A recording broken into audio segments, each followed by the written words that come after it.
केंद्र सरकार की सबसे बड़ी कायरता और इसे नपुंसकता मैं कहूंगा कि एक ऐसे व्यक्ति को जो देश में संवैधानिक जो उसके अधिकार हैं उनके लिए लड़ रहा है, लद्दाख की भलाई के लिए लड़ रहा है, वहां के लोगों के हित के लिए लड़ रहा है और शांतिपूर्वक तरीके से, संवैधानिक तरीके से वो व्यक्ति संघर्ष कर रहा है, आप उसे उठाकर जेल में डाल दे रहे हैं, उसके खिलाफ कानूनी कार्रवाई कर रहे हैं। मैं मानता हूं सरकार की बहुत बड़ी न केवल नाकामी बल्कि कायरता और नपुंसकता। एनएस लगा दिया सर, वो चाहे जो लगा दे यार, उसमें क्या है, एनएस लगाओ कुछ लगाओ, वो तो किसी पे लगा सके, मेरे पे भी लगा सके। इन्होंने भड़काऊ भाषण दिया, हिंसा उसने नहीं करवाई, किसी ने हिंसा नहीं करवाई।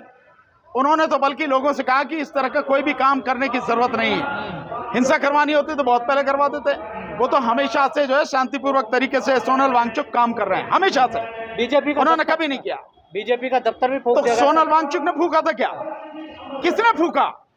कौन है उसके लिए जिम्मेदार? इसके लिए एफआईआर करो, उसकी इन्वेस्टिगेशन करो। कहा जा रहा है उन्हीं का मंच है, वहां से भाषण। मंच से क्या है, मंच से क्या होता है? मैं अगर आप व्यक्ति को संघर्ष कर रहा है, उसका मंच लगा है, तो आप ये कहोगे पूरे देश में जो घटनाएं हो रही उसी के आधार पर हो रही, ऐसा नहीं होता। तो गलत फंसाया गया, निश्चित रूप से उसे गलत फंसाया गया है। और क्योंकि उसके आंदोलन की वजह से पूरे देश में अब ये सरकार के खिलाफ माहौल बनना है कि आप लोगों के संवैधानिक अधिकारों को हनन कर रहे हैं, इसलिए सोनल वांगचुक को गिरफ्तार किया गया।